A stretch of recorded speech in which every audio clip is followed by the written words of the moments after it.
Yan po, nakapasok na, patay na.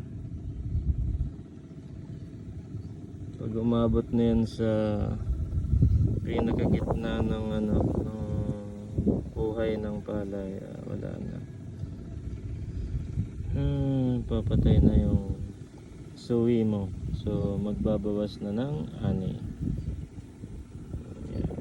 Stem borer yan, nasa loob po yan ng palay, mahirap po yan patayin.